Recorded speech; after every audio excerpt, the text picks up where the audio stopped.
What's up, guys? It's your boy Sparkwire, and welcome back to Sparkwire Gaming. And today, we are going to be growing my grandpa.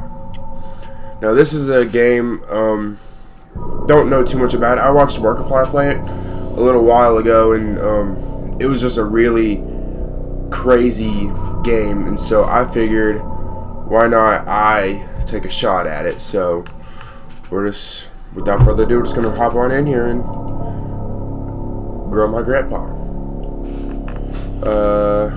Would you like to view the tutorial regarding basic game mechanics?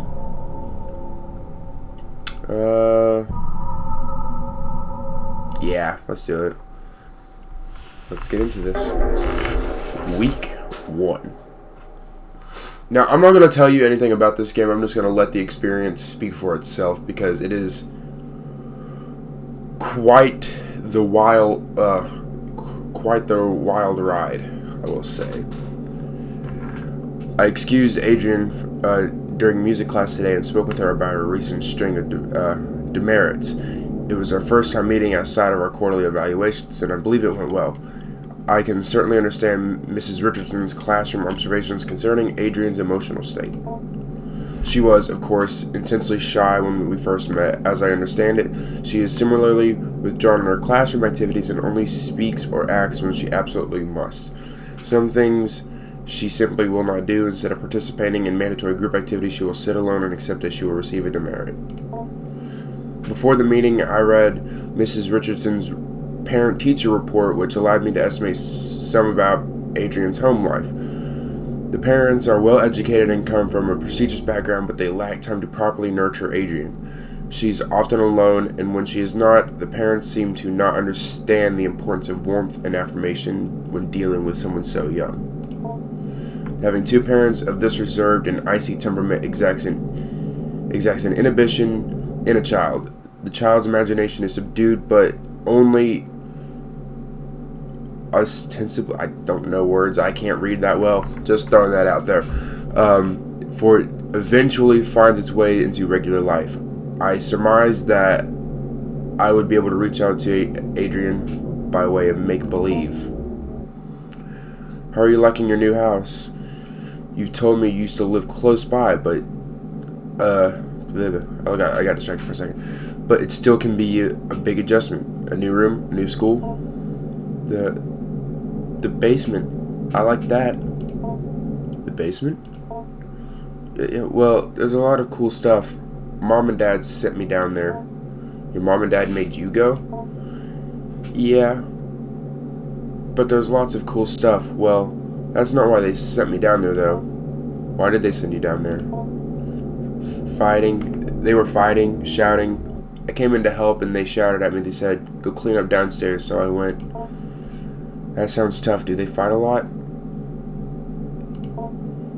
No. Well, they, it's alright, Adrian. Maybe you can tell me more about the basement instead. Okay, well, it was weird at first, the stuff down there, but cool. I found something living, sort of. It's very interesting, Adrian. Please tell me more. By indulging her in her fantasies and stories, I was able to glean more of an understanding from Adrian's anxiety surrounding her home and her parents. Bear with me, I will say I have a bit of trouble with reading things out loud. It's just always been a little thing I've had to deal with. So bear with me through this experience, as I will try my best not to mess things up, and if I don't understand a word, I'll try my best to understand it. So yeah, but let's keep going. The symbols of Adrian's story seem to carry their own traumatic weight, and her exploration of the basement may very well be a vehicle for the conveyance of her anxiety. Whatever might come of our next meeting, whether she will engage in similar make-believe, I will set down her story here. Adrian's story begins with her delving to the basement with the trash receptacle and the goal of cleaning up. She discovered one of the walls was covered in plastic bags. She went to investigate, intent on tearing away whatever they covered.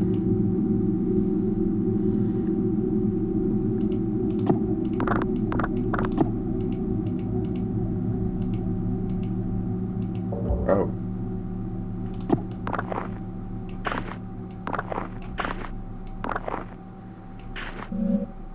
Upon removing the plastic trash bags from the wall, she noticed their interior lining was covered in glass. Like a window, I offered. No, she said, like a mirror. Reflecting inward towards the animal they covered. I gently asked her what exactly this animal was. Here is where the material reality of the story took a turn for the explicitly fantastic and imaginary. What the hell is even that? Upon her discovery of it at her gaze, it grew or extended. Its shaggy-haired self, hair like the fur of a dog, I offered. No, she said. Not the fur of a dog, nor the hair on her head. It grew out towards her, the animal's hair reaching out. It was hard, standing almost straight, like the hair on a brush. A bristle, I offered. Yes, she said. She was very afraid at first, but then very curious. I asked her what else was in the room. More things hidden away, she said. Things of Grandpa's as well. First, she found a hidden passage under the stairs. Inside were strange dolls, magic objects, naked, faceless figures. I heard these cryptic utterances and merely nodded. In order to keep the game of make-believe going, I only pressed for details where I thought necessary. The faceless dolls could be simply a metaphor for the anonymity she feels in her own home. The hidden passage, I'm unsure what to make of that. The revealing of the concealed seems to be the thematic in her fantasy. The door under the stairs is but one example.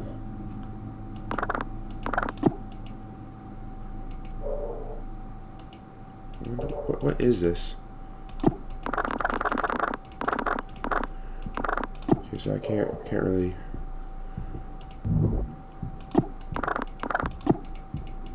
Nothing over here.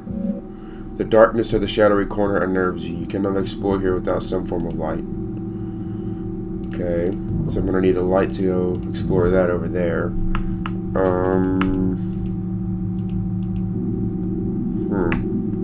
I don't know. Oh, trash pile. What's this? I'll have to find something to open that, I guess.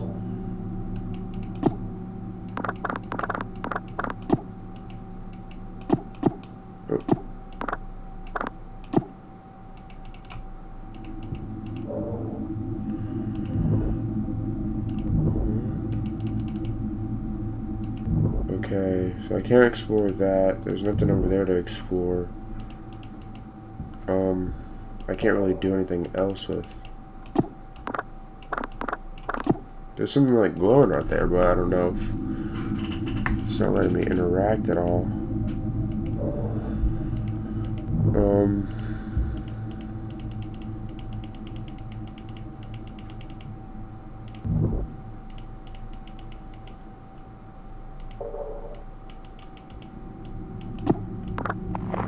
Oh, okay. Once she removed the panel and found the magical hidden passageway, she was very specific about what she took. She found a magic book, a magic doll, a photo of her late grandpa, and magic glue.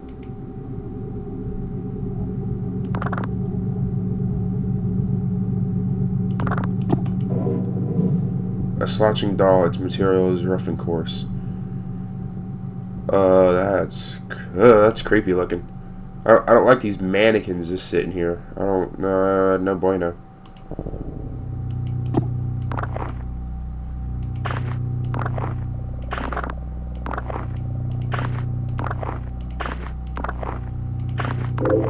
Oh! Papers curly bound together to form a book. Glue! All-purpose glue.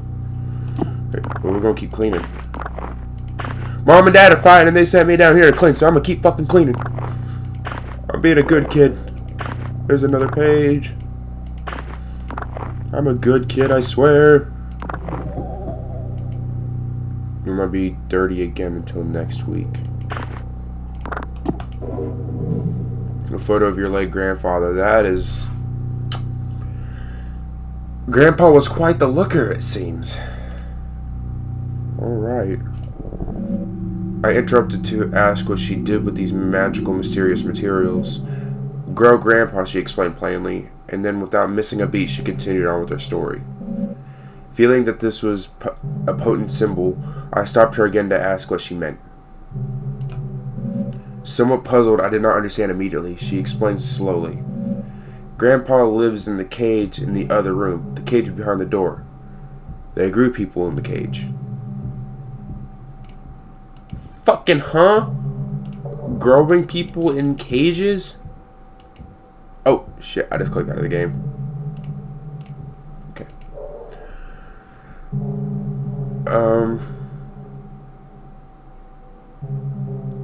Okay. There's nothing over here for me to... Still can't interact with that thing, whatever it is. A note on an experiment 1 through 4. Let's read this. For the sake of university policy and the health of any future career you hope to have, you will abide by the non-disclosure contract you have signed. Do not break the anthropoidic vacuum without my prior consultation and approval. Any anthropoidic forms brought into the enclosure area must not be left unattended. When not in dormancy, the sample will attempt to take anthropoid shells. Please see shell notes for more on that. Oh, I wanted to read that. Ah, shit.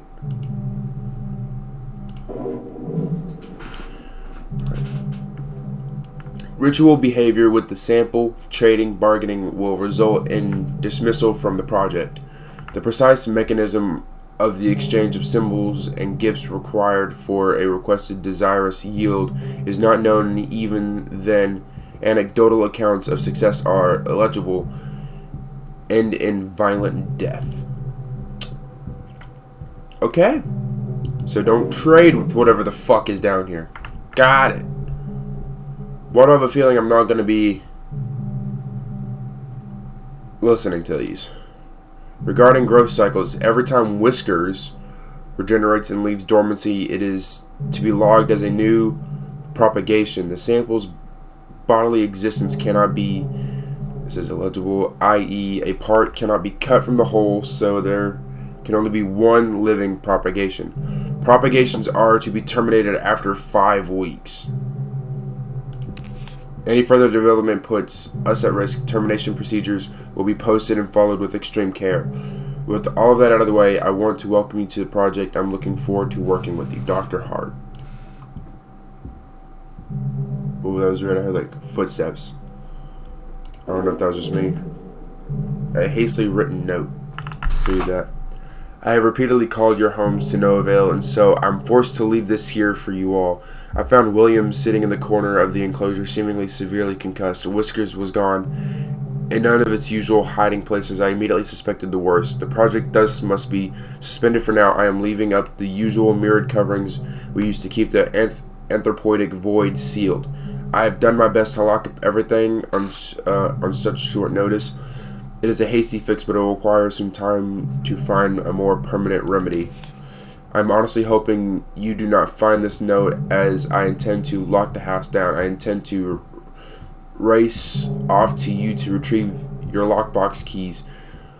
Do not worry about William's key. It and the rest of his equipment is almost certainly deep within Whiskers now.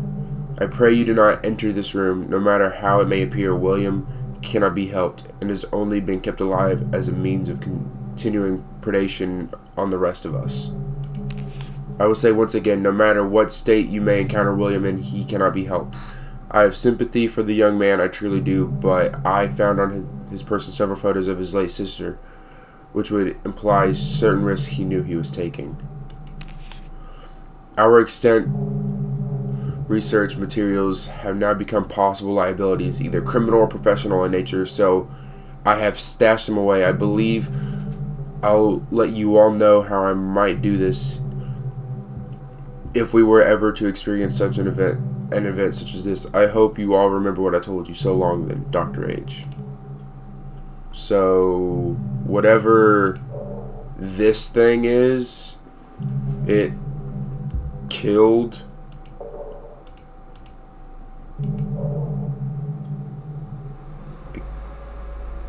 killed that guy, I'm assuming. Beyond the door in the room, the cage was hidden, concealed in another cloak of inward-facing mirrors. A hidden cage lined with mirrors, it is strange, almost poetic. The elaborate fantasy of self-reflection, concealment, captivity. That cage is broken.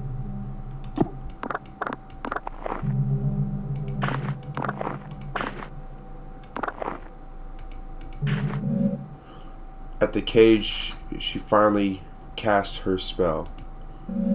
But it was confusing. She confided at first.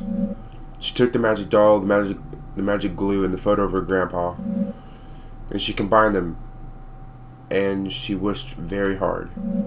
I can only assume in this fantasy that next her wish would come true, and what child's story would it not?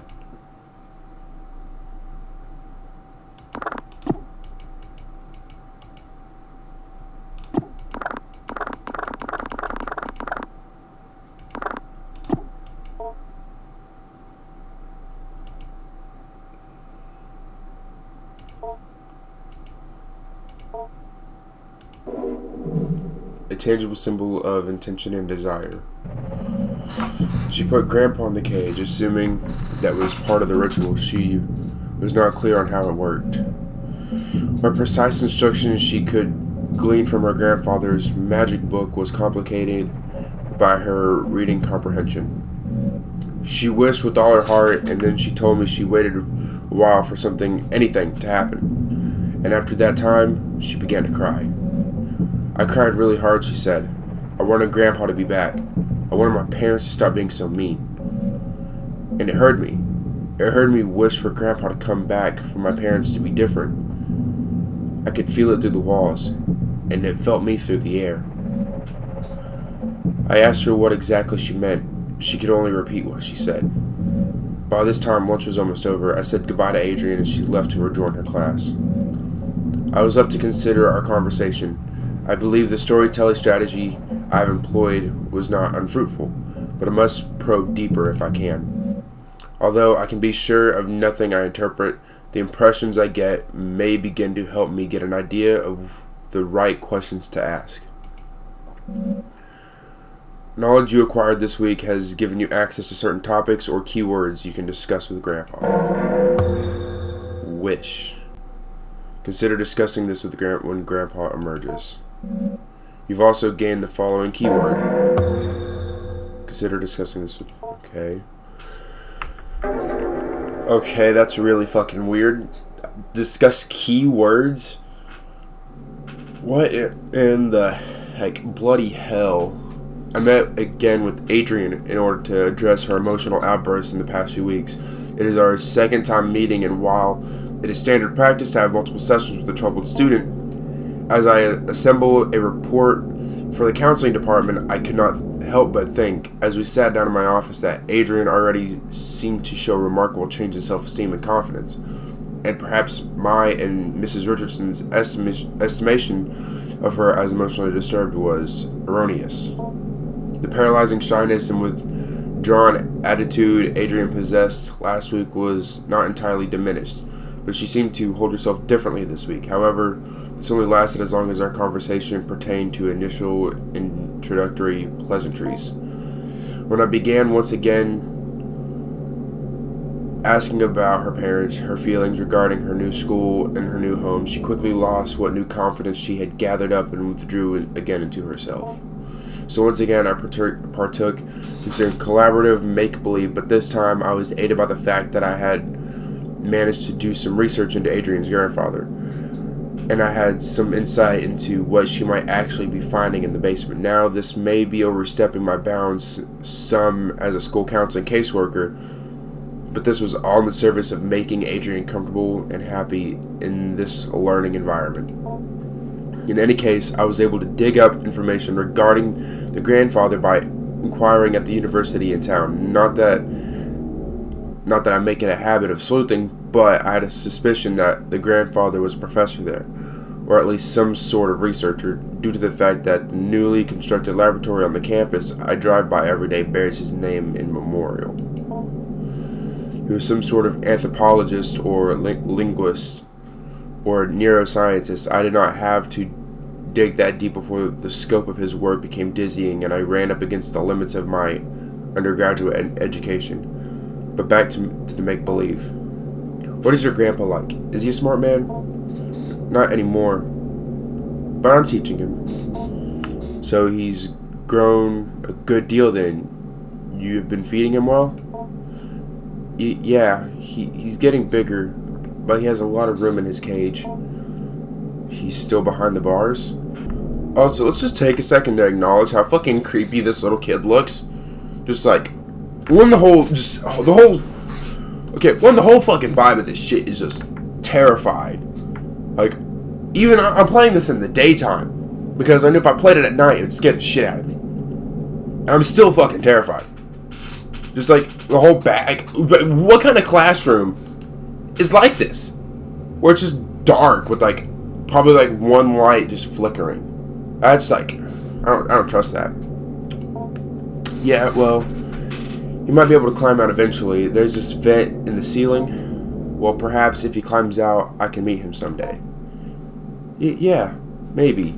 But he's not ready to leave. He can't take care of himself. I have to feed him, pick up after him. You store the food in your lunchbox? That's nice of you to share. He can almost talk. You cannot speak with him? He doesn't. He doesn't have a mouth, sort of. But how do you feed him?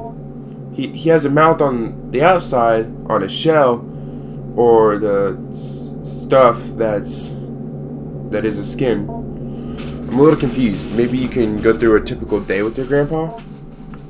Okay. I asked her to explain how exactly she goes about growing her grandpa, and Adrian began another tale. According to Adrian, in the week that had passed, much had changed in the basement.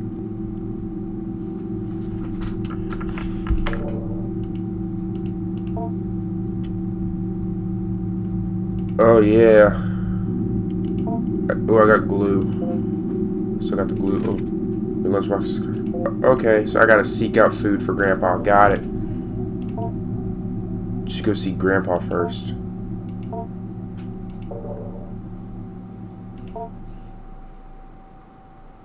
Wake Grandpa. It was scary at first, she said.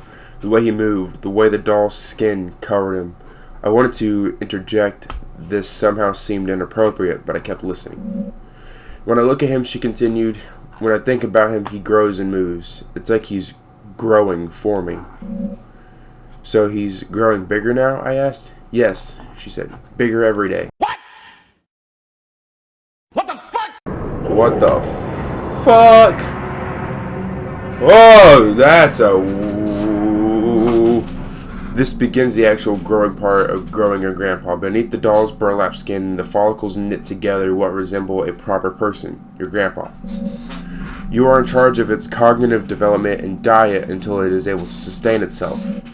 Currently, you are observing Grandpa. Please click the arrow back button below for a brief tutorial of your duties as caretaker.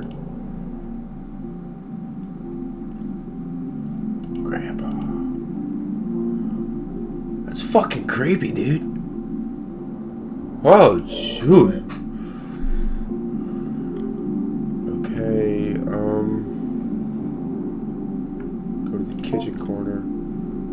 Search upper fridge. Looks edible. Grandpa might like this. Okay, search the lower fridge. Brown banana.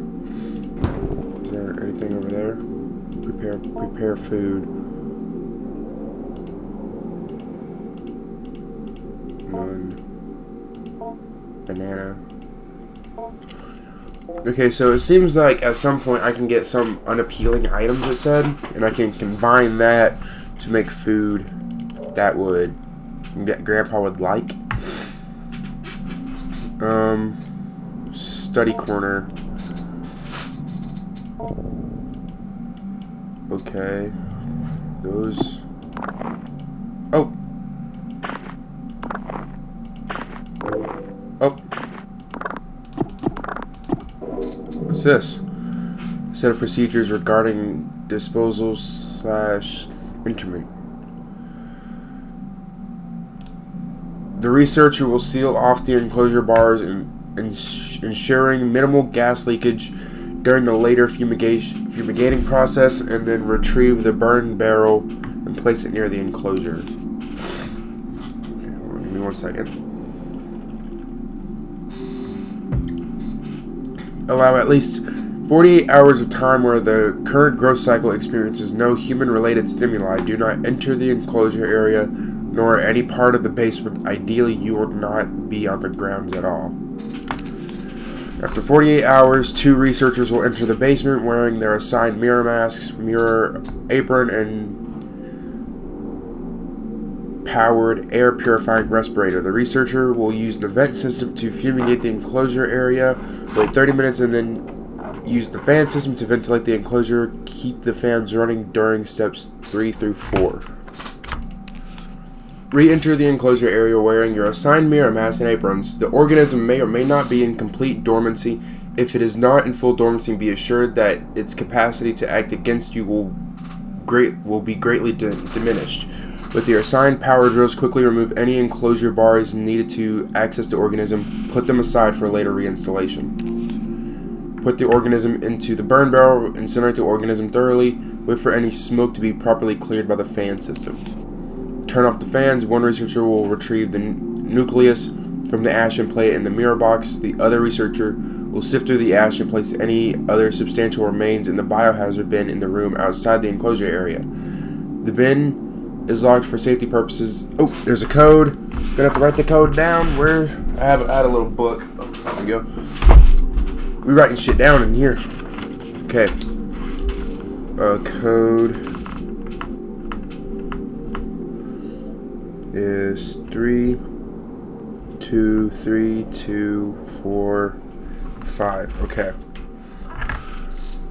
The researchers will fill out a termination form and leave it to Dr. Hart.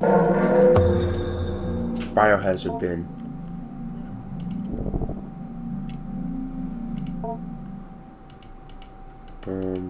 Power.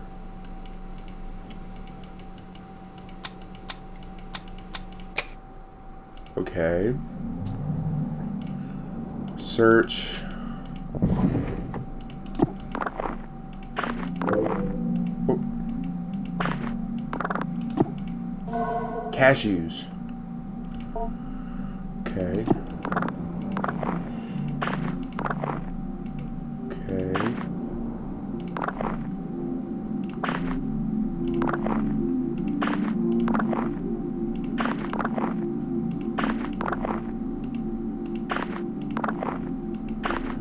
Seems to be a lot of garbage in here. Oh, paper. Where was that paper hiding? I didn't see none. Until next week. An account of an acquisition. In detail later at the study corner. It was said to pass from one family of step people to another, but pressed on its ultimate origin ineligible. Somewhere to the south, coiled in a bowl covered in incantations, buried upside down by a graveyard, a common late antiquity demon trap. The keeper, an elderly man in failing health, was ready to expound on and on about the dangers of the organism, but when I asked more pointed questions about the history of its acquisition, I was given curt responses that had a way of circling back to vague warnings. Okay, so there's nothing else left in here. Let's search second filing cabinet. We're going to speed run this.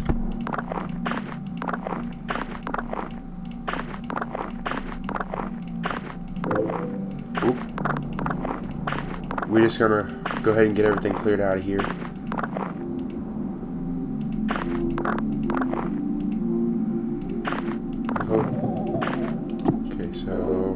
Okay, linguistic module, grandpa. Teach grandpa this word to, okay. Cabinet number 3.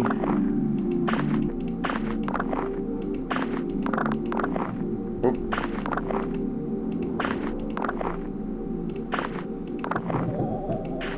You remove the taped down fabric to reveal the cabinet's wooden bottom. Oh.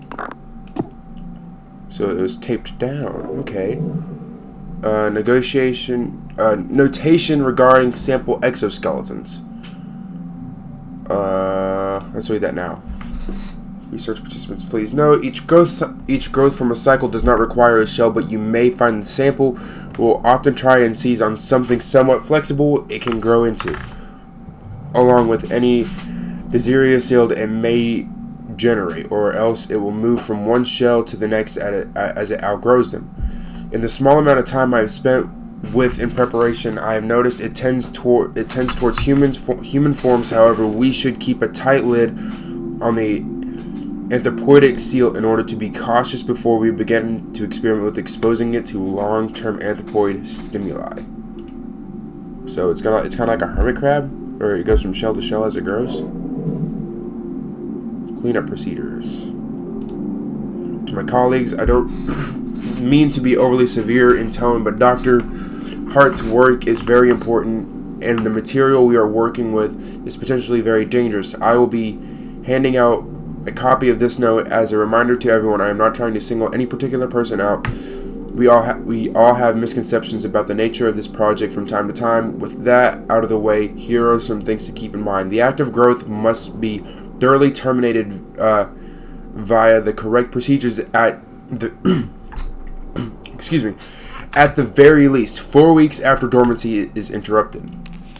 It doesn't matter what you've done or haven't done regarding tests or procedures, or how much the anthropoidic vacuum has been disrupted.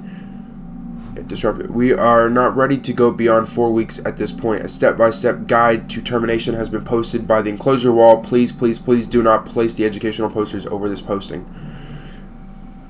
2. Do not disrupt the anthropoidic vacuum without Dr. Hart's prior consultation and approval. In case of any emergency where the vacuum is disrupted, put on your equipment and begin the lockdown procedure. Make an extensive note of when and how the breach occurred. If you found the habitat empty, page Dr. Hart immediately, but do not attempt to speak with anyone else. This thing can get very smart. I'm sure you are all well aware from the stories we heard on our acquisition trip. The greatest caution should be used when dealing with a potential aggressive mimicry scenario. Please seek me out if you have any more questions. William. Wait, wasn't William the boy that... Look over documents. Orientation. No, yeah, this. Wasn't...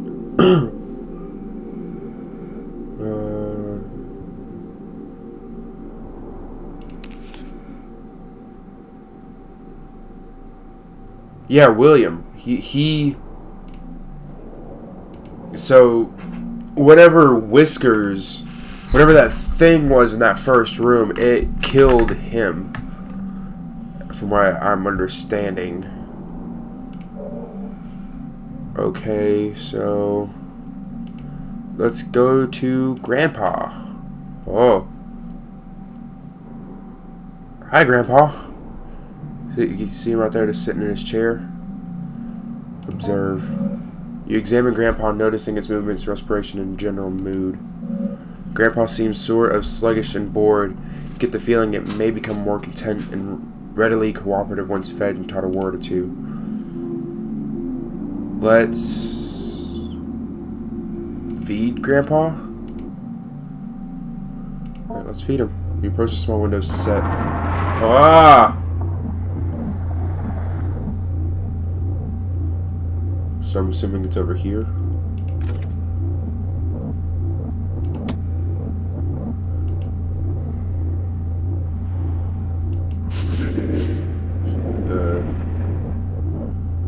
Okay.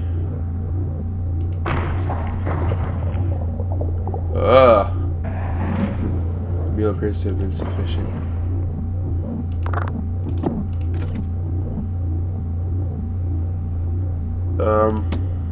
No, I'm gonna save this. From what I remember of...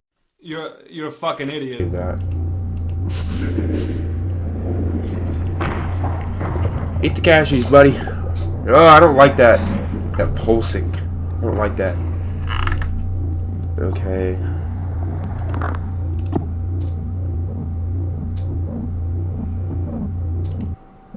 Step away from the window, set in the bars. Grandpa grunts in appreciation and locomotes towards its favorite corner. Okay. Let's go back to Grandpa. Let's teach him. Actually, hold on. Let's observe him. Noting his movements. Seems so. Okay, so he's still sluggish. Let's teach him. Let's teach him the word grandpa.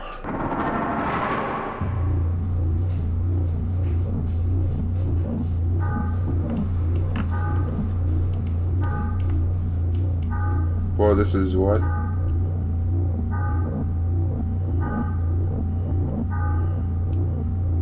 Oh, no, I didn't. No, I didn't mean to do that. No. Go to Grandpa. Go to Grandpa. Oh, he seems agitated.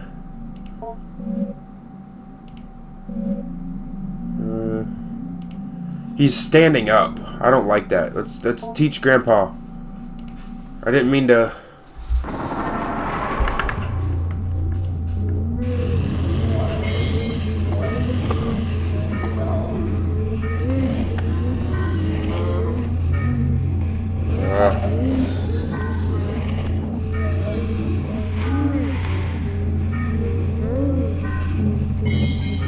Okay.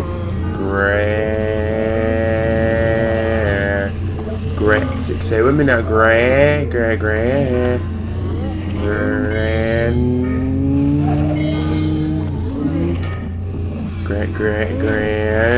Yeah, come on now. Stop being a little bitch. Say it with me now. Grand. Come on, grand. Pa. Say it with me now. Pa. Say pa. Come on, say it with me now. Pa. Say Grandpa. Come on, you almost got it. Deep within Grandpa's strange membranes, phonate confident.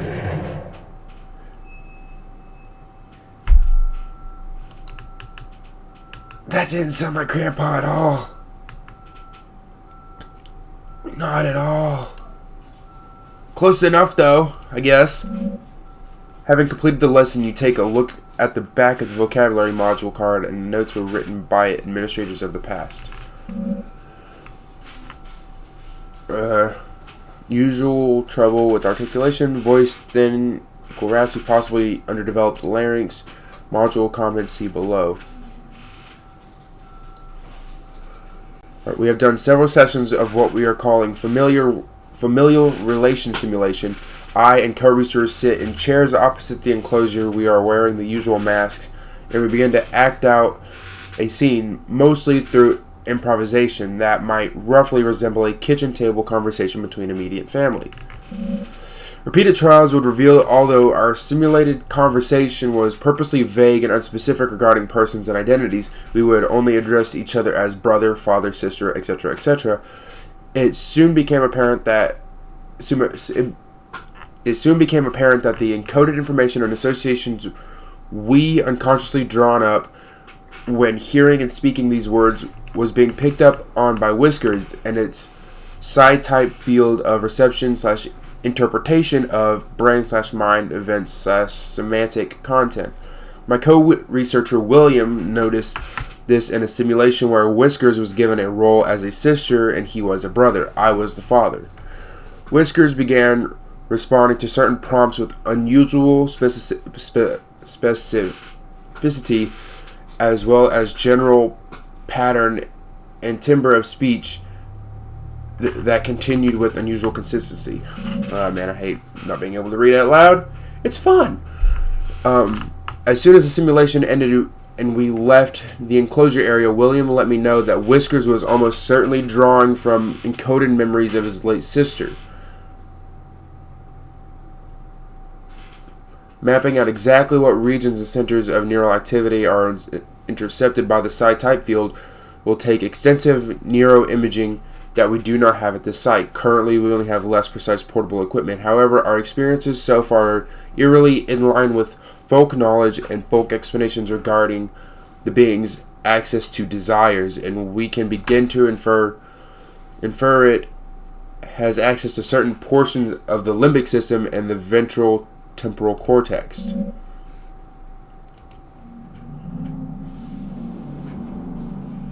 Okay, so I'm gonna go explore the basement a little bit.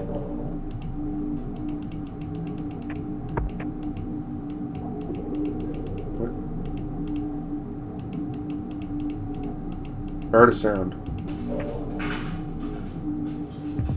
Oh, this is the music. I thought I was hearing the grandpa walk around. Bulbous growth. Trash. So let's look at the trash pile.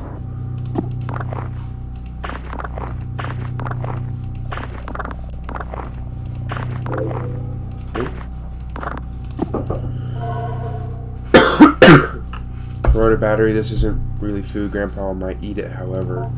Okay, let's see here.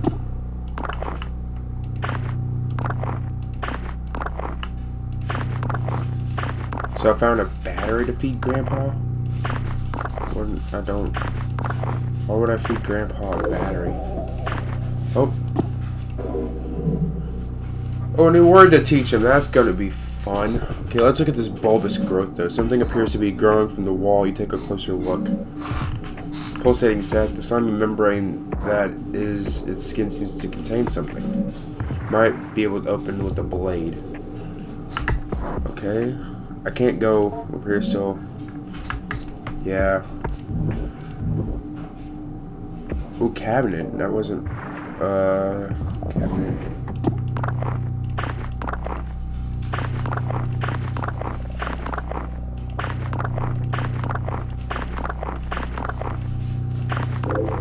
Oh. Blueberries!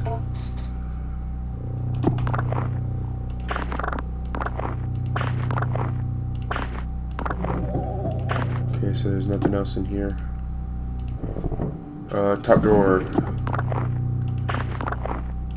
This is really fucking weird, I will say. Like, what am I grabbing out of there? That's a face. Oh, that's another face. How many faces are you seeing in this shit?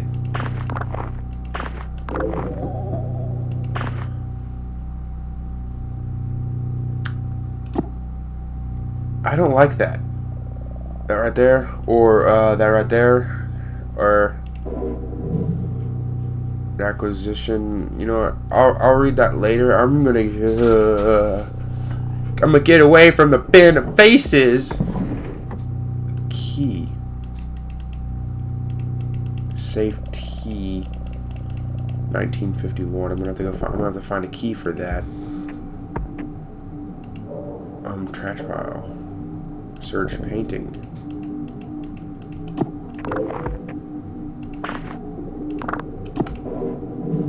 A folder full of radiographic images. Let's go look at that. Here's... Okay. Nothing else there. There's a little paper... Oh. A simple paper doll. This might be useful in construction of magic symbols. Oh, so... Oh, there's another face right there. I don't like that. Come on, man. What's with all the fucking faces? What's with all the faces? I don't like it.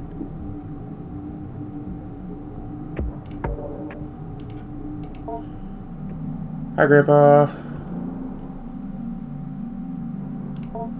Oh, hi, Grandpa. I'm gonna observe him real quick. Nice. I don't know, that doesn't seem sluggish to me.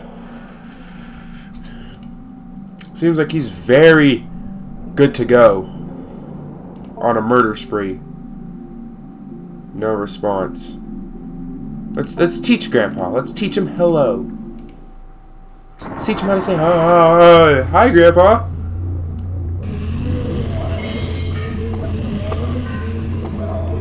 Hello.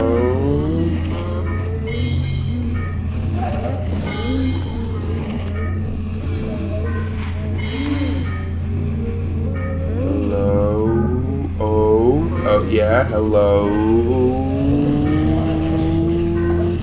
Come on. Just say your fucking O. Just say the fucking O. Oh, come on, you bastard. Oh, you. Thank you. How hard is it to say hello?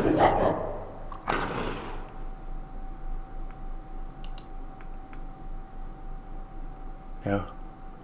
I don't like that. I don't like that, no. I don't like that one bit. Ugh. Hello, part of the vocabulary and vocalization model A2 conversational basics. General pronunciation comments, sloppy articulation, module comments see below. We are already encountering some difficulty as Whisker's subjectivity is so much determined by a diverse and dynamic array of influences. It attempts to mimic the thoughts and desires it passively intercepts, and these imitations go on to structure the basis of its identity. Only later in Whisker's growth cycle does it begin to form an identity or identities that are coherent and capable of resembling a sane, rational human being when engaged in conversation. One must imagine how hard it would be to converse with someone who is not yet oriented in one particular way towards who or how they are, because they might have 20 different honest answers to those questions, all of them mixed and muddled together. Because of this, we have started with the basics of conversation: greetings, partings, identifying one another, forming questions, etc., etc. It is fortunate Whisker's current growth, number 19, I believe, has developed a mostly accurate human mouth simulation. Hello was a bit of a challenge in the previous growth, as it had failed to develop an adequate organ to act as a human tongue. So you're meaning to tell me that Grandpa isn't Grandpa. It's technically a regrowth of Whiskers. Because from whatever this thing is, from what I'm picking up, from what it's putting down, they take it, they burn it, there's a nucleus left of it, they take that nucleus, throw it back in the cell, and it regrows. And they try again. But they never let it grow past 5 weeks, because what, it becomes too smart and starts murdering people? I guess so. Hey man, I'm a genius, alright? Whiskers was that mass that was sitting, that I apparently let go free by accident. It's probably out there gonna kill people.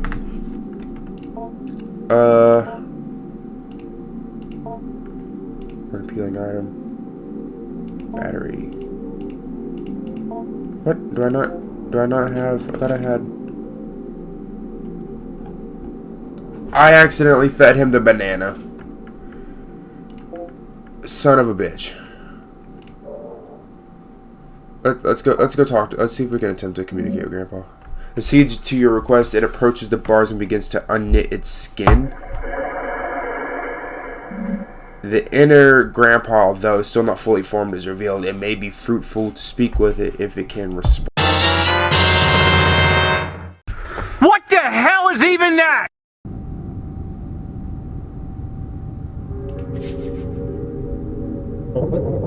With a great deal of effort, Grandpa gurgles fragmented thoughts through its ill-formed lips.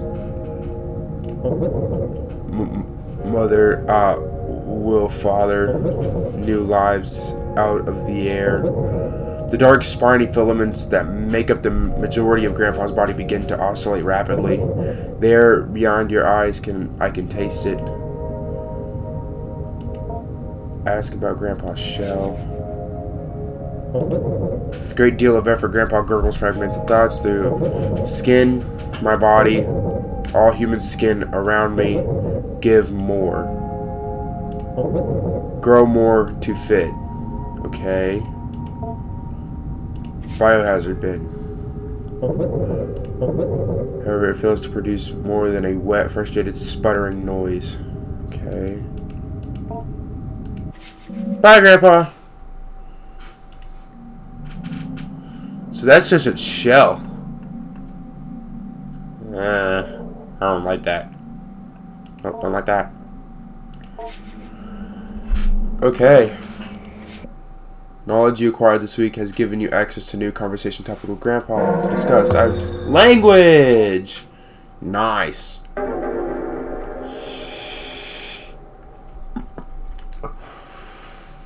I'm already on week 3. Mrs. Richards approached me the other day in order to remark on Adrian's development. She noted how much more at ease she appeared when called upon in class or when asked to participate in group exercises. I told her I'd seen this change happening as well, and that as much as I would like to take credit for it, I can only guess dimly at what might be reshaping her attitude. Miss Richards posited, I don't know that word either, I'm apparently not knowing any of the English lexicon, that it was perhaps Adrian's family moving into their grandfather's property that caused change. It apparently is out in the country in a wooded area full of wide open space and far from the bustle and noise of the city. The grandfather, Dr. Jacob Hart, had jointly purchased the land with the university he was employed with and began constructing what he was intending to be a satellite campus for a burgeoning psychological and anthropology program he had a hand in establishing.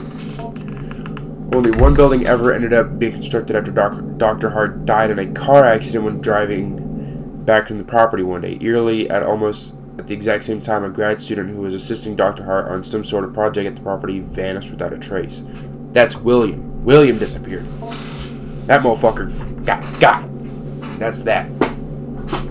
The property sat in disuse for years as it was tied up in legal battles between Dr. Hart's next of kin, the university, the vanished grad student's family, and the other students Dr. Hart was working with. Eventually, the case was settled out of court. Only recently did the property fall into the possession of Adrian's mother. Obviously, I was not going to relay this whole tragic story to Adrian, who, for all I know, believes her grandpa to still be living in the basement of his home. Besides, I thought she might already know all this. Perhaps the elaborate story she was constructing was her own way of escaping the morbid details of a life, perhaps the lives cut short by the cruel force of fate and the cynical adults who squabbled in the aftermath. I determined perhaps the storytelling she was and continues to engage in should not be encouraged by me, at least not in the way I went about it before, where I made active inquiries into her strange fantasy of a semi-sentient ball of skin.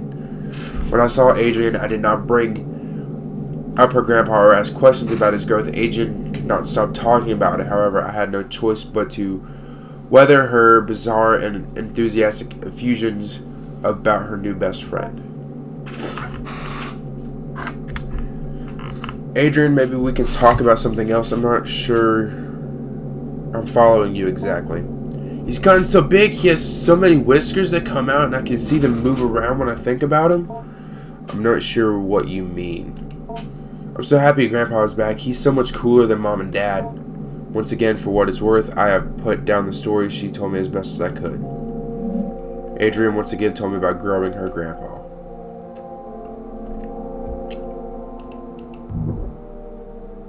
Trash ball! Oh, what's that? A kiwi! Why is there a kiwi down here? I don't know.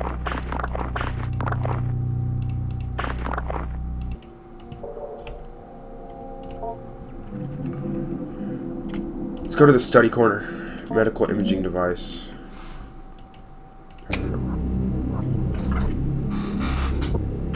Okay. Wasn't expecting to see that. Propagation number 21, day 19 after dormancy. Nth vacuum broken, yes. No detail. Oh, whoa. That's a lot to read.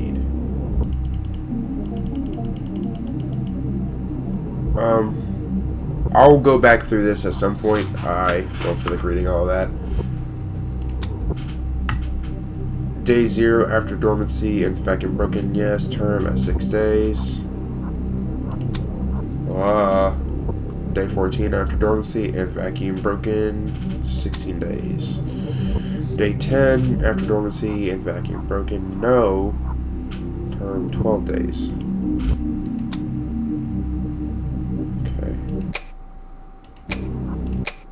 Oh, I don't like the music. No music. Music. Okay.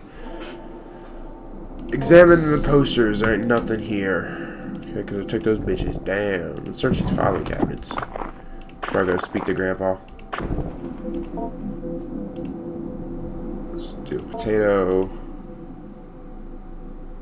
And a battery. Repair. Okay. Don't know why I had to conceal those, but I did. Oh, hi, Grandpa. Grandpa, you examine Grandpa. Grandpa's gums are bleeding slightly and his skin seems overly dry. It may need a food pack of vitamin C. A kiwi fruit would be an excellent remedy. Attempt to communicate. No response. Alright, let's feed Grandpa. Okay. So I know he wanted a kiwi.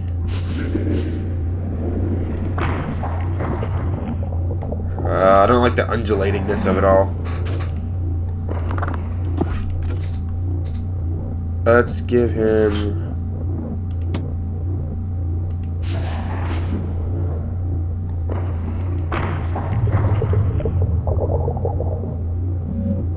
Although quickly consume the meal seems to have caused some indigestion. And with the sudden lurch, Grandpa for the contents pulled together in front of the cage.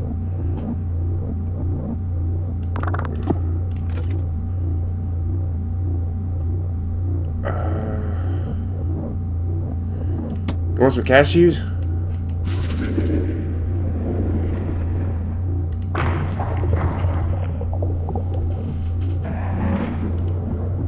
Okay, am I done feeding Grandpa?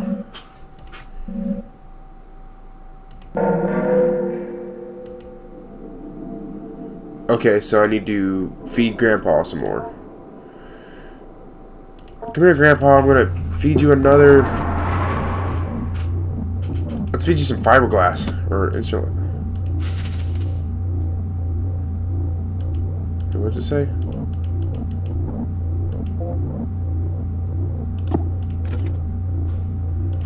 Have some blueberries.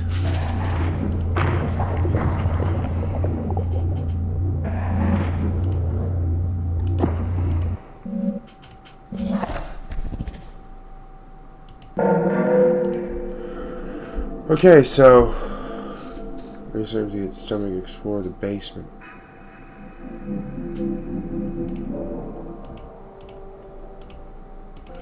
So the darkness is unnerving, but not the fucking demon monster. Grandpa, okay, I get it. Grandpa recently emptied his stomach, but what do I do about that? A key! Yo, let's go! Okay, so that's what I gotta do. I gotta make Grandpa throw up. Okay, I'll be back, Grandpa. You hold on. Actually, you know what? I need to go in there. I do need to go in there. Because then I go to the study corner. No, I needed to go back out there. Because this, the cabinet. Bottom drawer. Photo of Mom.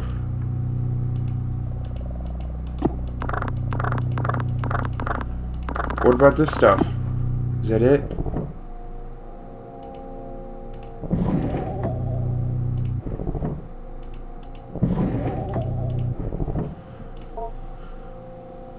But, what? I can't get... So, okay, so I just got the key now. Got it.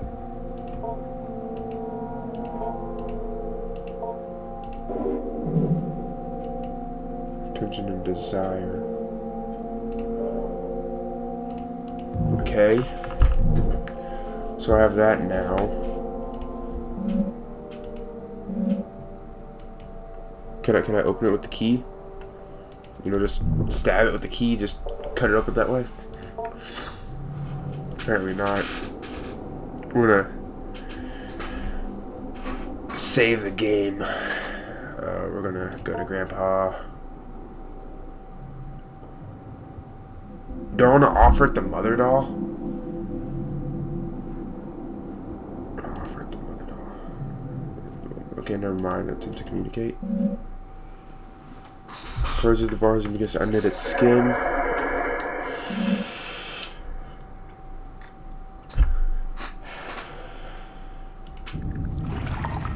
Oh, hi, inner grandpa. Let's see what it says now about the wish. So struggles somewhat to speak due to its underdeveloped tongue, mouth, and jaw. However, it manages to rasp out an answer.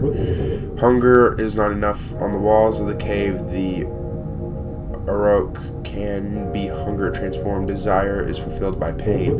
Your grandpa doesn't have the right words right now. I can only say, I love you.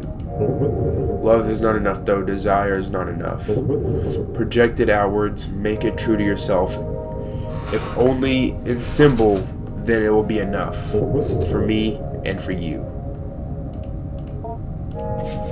Let's see what he says about his struggle. Okay. Something to grow in. My skin is not the doll's skin. My skin is not like your skin either.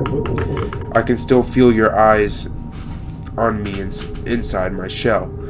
I have many eyes to see you, but I do not need them as much as I need your eyes, with which I can understand as seeing me. There is a cycle of attention you give me myself, but I'm still not that. Slowly I form a human shape, and you see me more as human, and I become that. Biohazard, man. They kept putting me in a box, sleeping, and then satellite, and then in a box in the corner in the darkness. Most of you couldn't read then. The scribe came and wrote what everyone said. They wrote on strips of bark with thin reeds. No, it was not that. It was paper posted somewhere. It had words to open the box. I was half dead in the box. The part of me that dies was put there for a long time. That part of me and other things they threw in a refuse pile. Paper they discarded. Okay. Ask about language. Let's see what it says. Grandpa is old. My lives were easier before I made myself to speak and before you made clothes to wear and rules to obey. Your grandpa remembers. I have learned much in many lives and deaths. Keep speaking with me. I love talking with you and learning from you, and it helps your grandpa so much. Soon I will be everything you would like me to be. Goodbye, Grandpa.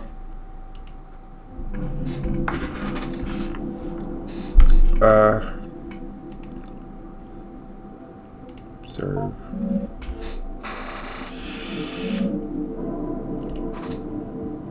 Let's teach Grandpa. Let's teach him life. Life. It's an F sound, dude. Come on. Life. Life. Oh, come on. Deep within Grandpa's strange membranes, phonetic phonate. That wasn't life, but okay. Oh.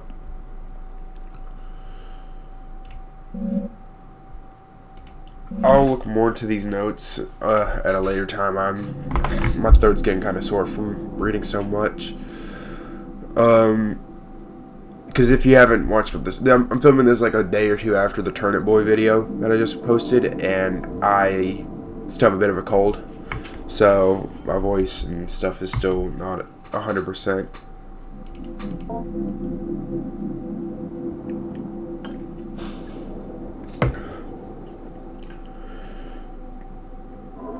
Okay, let's teach Grandpa some more indecision. Oh, there's Grandpa's weird mouth.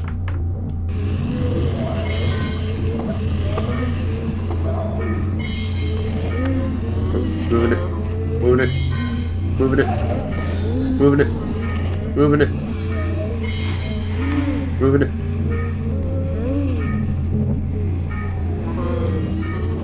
Moving it. Moving it. Moving it. Indecision.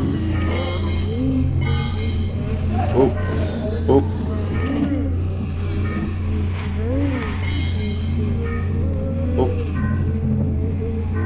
Oh, come on, come on. And...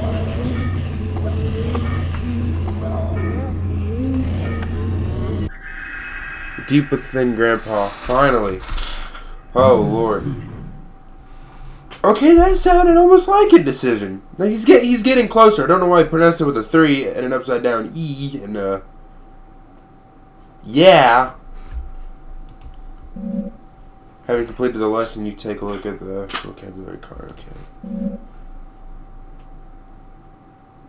We're gonna read all this later. Oh, that was a lot to read. Okay. Let's go talk to Grandpa. Or you want the mother doll? Cooperate.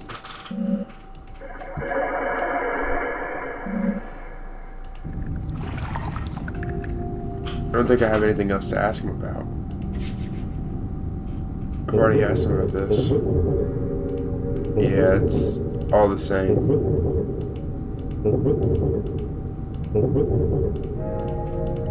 Okay, yeah, it's all just the same thing, so I'm just gonna back out of that and... Okay. Well, let's end the week there.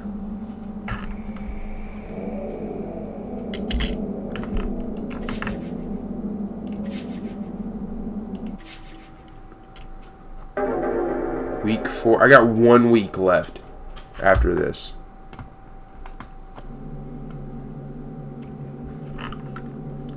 Alright, so I'm going to actually leave this video off here. I've been recording for almost an hour and a half, I'd say, and I still got 2 weeks left in the game and quite a bit left to go. So, actually, I'm going to read through this last little bit here, get to where I can save, and then I'll come back from there. So, actually, you know what, I'm going to make it to week 4, or week 3 or week 4, I don't know what week we're on now, but I'm just going to read through this last little bit, and then we're going to end it, we're going to call it a video. The time I have to spend compiling an evaluation on Adrian is almost up, and I still can't say what to make of her changes in mood. It is, of course, the case that children of Adrian's age are nowhere near finished learning and growing. I may have to simply be happy with that Adrian was able to improve her attitude. However, something in the odd and occasionally grotesque stories she continues to bring up still strike me as meaningful. How has your week been, Adrian? Grandpa is almost ready. He's almost finished. Well, sort of. He's almost as big as his shell now. He has a face and he can talk pretty well and almost has legs. I see. As before, I have put down the story she told me as best as I could. Once again, Adrian told me about growing her grandpa. You know what? I'm actually going to try and look around here. See, trash. I'm going to save the game. Yes. Go to the study corner, let's search the filing cabinets, and hopefully something new shows up. Something that, like, I don't know, maybe a light?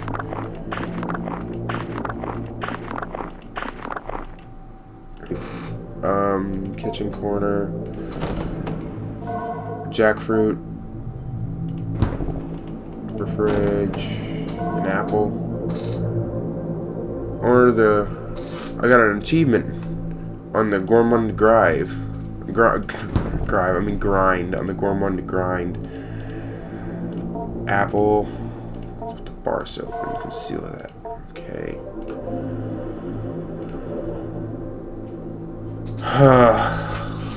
Let's go to Grandpa. Oh, hi, Grandpa.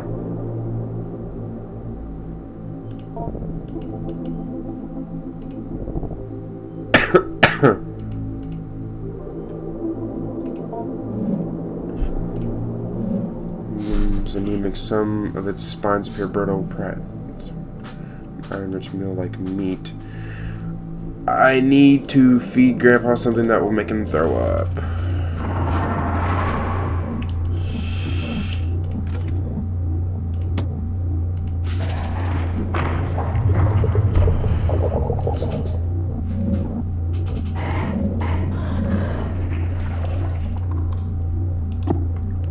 I'll be back to feed you, Grandpa. I know, Grandpa, I know. Go, Grandpa. Scissors! Let's go! Okay, I'll be back, Grandpa. He is sitting in his chair. Bulbous growth.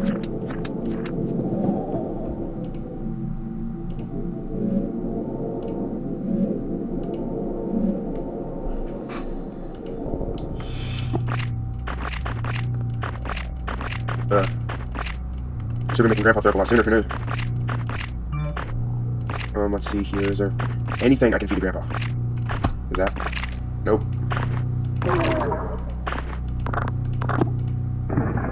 Anthropoid Remnant 1.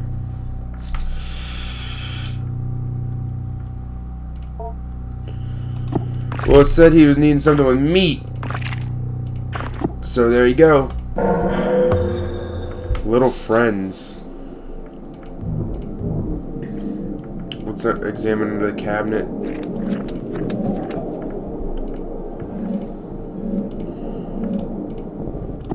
Let's do this again. I'll do this one more time with the other bulbous growth in the other corner.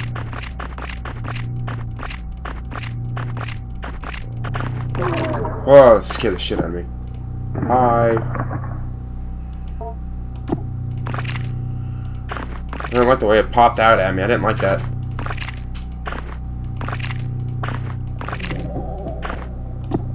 Okay. We're gonna go to this corner, this trash pile, this bulbous growth. I'm gonna cut it open. I'm gonna take everything out of this, and then in the oily cavity, a powerful smell of rot. Here's some medication.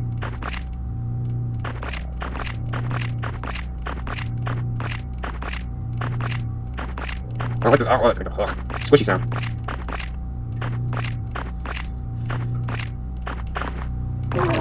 Okay, hello, little friend.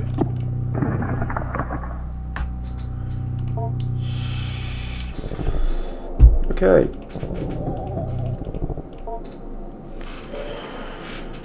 Okay, let's go feed Grandpa. Hey, Grandpa. Do you want... You want a little anthropoid remnant thing?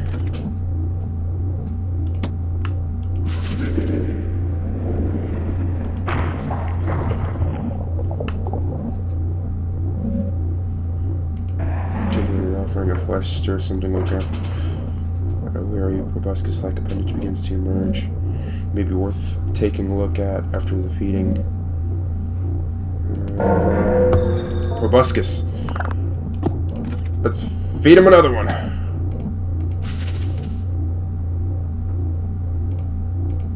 Oh. Save the other two for later in the week.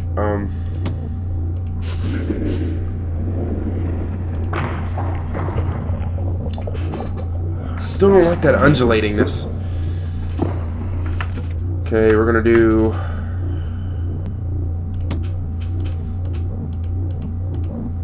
Put back. Oh, is he done being fed? Grunts an appreciation and locomotes towards his favorite corner.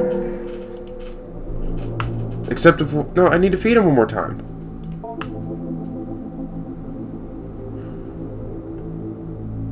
I want to examine I want to feed him again. I want to give him something he'll want to eat. Let's give him a mushroom.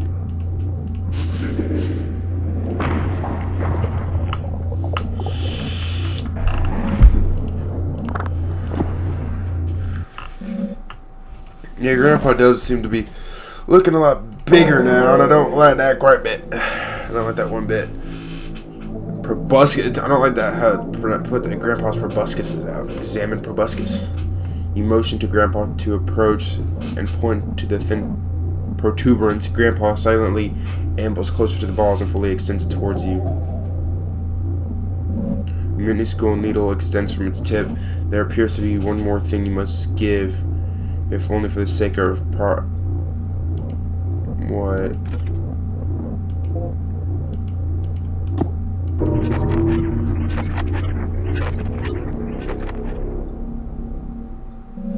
Grandpa has appreciated your blood offering. It will receive a symbol or totem from you now, although only one per offering.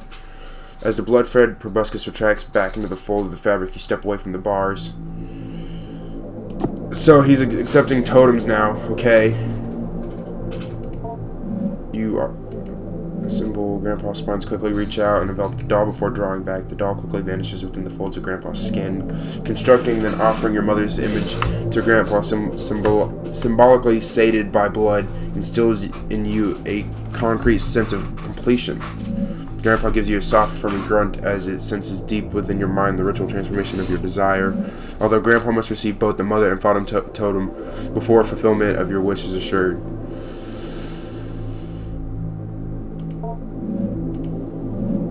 I'm ready to cooperate. Okay, let's teach him. Let's teach him symbol.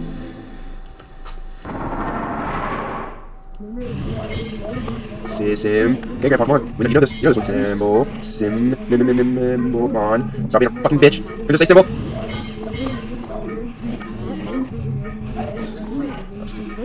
Symbol. Come on. Okay. Symbol. Okay, that actually sounded like him saying symbol. Okay. Okay. That was actually pretty good. I appreciate that.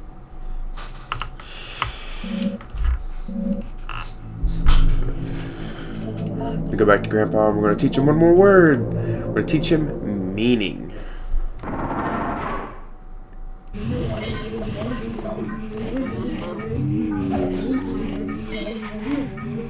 Meaning.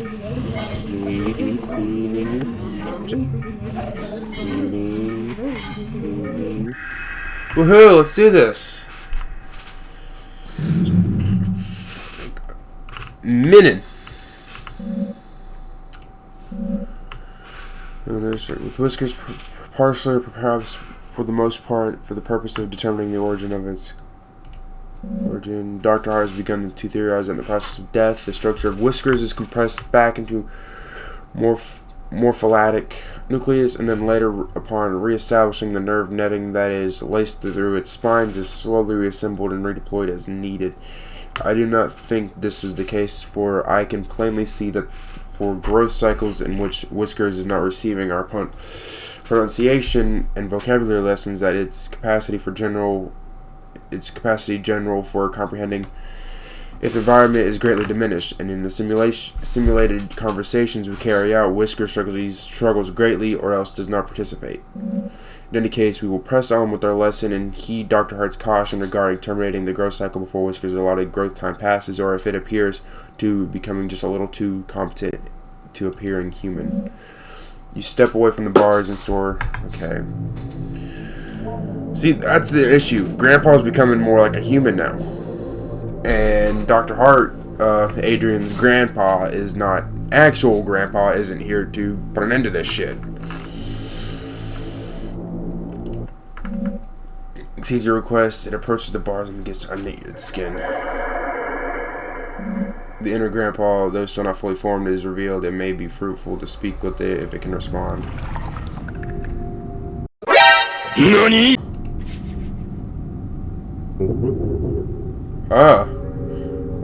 Loudly clears its throat before gently responding in a lucid, well-projected voice. Are you asking about your wish? When you wished for me to come back, that's when I knew I would. Your desperation was strong, and your wish for your parents, well, if you give me what I want, I'll give you what you want. You know I love you. I am for you. Whatever you want, and I love you just as much as you love me. But desperation and love is not enough. People deep down know they can't get what they wish for without some transformation. There is something that sits at the root of everyone's soul that understands the separation between them and eternity. You may desire something, but you know you will not get it without some movement on your part. So it is not enough to just wish, which you know will not work. You must wish and a little more to transform your intention into something that might fructify or for desire to become reality. A show. Let's ask him about a show again. Are you asking me about my show? Well, you see, I like to have something to grow in, something shaped like a person. It just helps to have something surrounding me when I don't have skin. My whiskers do the growing. My whiskers, yes, you know, the hairy little things. I'm part of it, and it is part of me. However, my whiskers are what heard you wishing for me to come back, and so they went to work in the shell you provided. The shell also helps you envision me as what you desire. You have such a nice imagination. If I weren't in my shell, you'd have my whiskers exposed and knitting together my face. That might interrupt the feedback loop of reading your desires, and then acting upon the desires I read, and then once again reading your reaction. We wouldn't want that interfered with. The material of the doll you put down is a good fit. It's not the most comfortable, but it's quite flexible, and thankfully my shell was able to adjust nicely to my growth. Biohazard bin. Let's see if asking about the medical waste bin. I believe it's locked up. I heard them punch in its code many times as they placed part of the burnt up dying self into the bin. They often forgot what the code was and had to go check on the wall, where they were always taping up sheets upon sheets of information, so much that the new papers would cover the old. What do you think you would find in there? Well, perhaps something they did throw trash inside from time to time, bits of paper and so forth. I remember seeing a man who looked quite like me. His daughter had given him a photo of her new boyfriend. He threw it into the bin in disgust and joked with one of his colleagues, "It may still be there for all I know." So that's where we're going to find the picture of Dad. We're going to ask him about the little friends. Oh, you're asking me about my little friends. Well, yes, they come from me. They grow around me in pockets of flesh and protoplasm. Think of them like dreams. Maybe I'll explain. Have you ever had a dream that was sort of like a bunch of people, places, and events you experienced all mixed up together and jumbled up? It's sorting through and disposing of the refuse of the mind. My little friends are like that. Refuse. And in ridding myself of them, I am casting off the excess material I did not use in developing life forms. Anyone who comes close to me, well, they are my eyes, my nose, my skin. Their thoughts become mine and shape what I make. However, when I was alone for so long, I didn't have a lot of people near me. What you are thinking and expecting of me is shaping what I'm saying, how I'm saying it. Do you understand? And so, because I did not have enough input from my surroundings in order to put the material to use, the material falls off my body, crawls away, and usually dies. I am able to make the most of my material when someone is looking right at me, projecting who I will be, like you are now. What you are thinking and expecting of me is shaping what I'm saying, how I'm saying it. Do you understand? So pretty much because we're not wearing the mirror visor thing that the researchers were wearing, he's actually able to have a clearer thing into my brain and understanding what Adrian is wanting from him.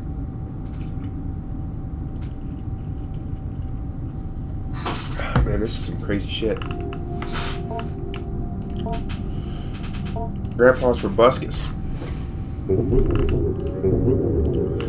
Oh, you asked me about my proboscis? It is just a little tube I keep to help me feed on blood. You could say it is my real mouth, but it's not really a mouth. It appeared because you fed me flesh. One of those little friends you found, I think. You feeding me flesh was a symbol, a proposition, if you will, that you wanted to hold up your end of the bargain with regards to your wish. If someone is willing to hold up their end of the bargain and then let me feed on them with my proboscis, then they can move on to the next step of the agreement, providing me symbolic instructions. I hope that helps clear things up. Oh, you have another question? Do I like the blood? Well, my whiskers, I believe they like the blood and the flesh. It's strange. They are me, yet they are me, and yet they are now me. I am bound to them. They control me, and technically, yes, they did make me. However, you are the one who really grew me. In some ways, those whiskers, they are me, or part of myself, or I'm a part of it. That part is much more animal-like. Whatever might happen, know that I will always love you, and because it controls me, I might not be able to act how I would like, even if I do love you. So if I'm not careful, he could fucking kill me. I hope I don't get that ending where he just straight up murders me.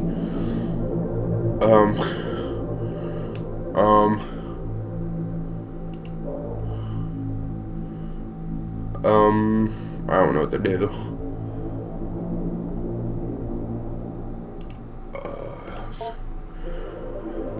Alright, well, alright. I'm just gonna leave off right here. If you guys have enjoyed this video, don't forget to hit the like button down below and to comment what you guys think of the series. Tell me your theories, what the hell's going on, because I have no idea what's happening. Let me know if there's any games you'd like me to see. Like, I'm taking any recommendations, because I do have a few new games that I'm getting ready to play for you guys that I think you will enjoy. And don't forget to hit that subscribe button down below and that notification bell whenever I upload. And I will see you dudes in the next video. Peace out.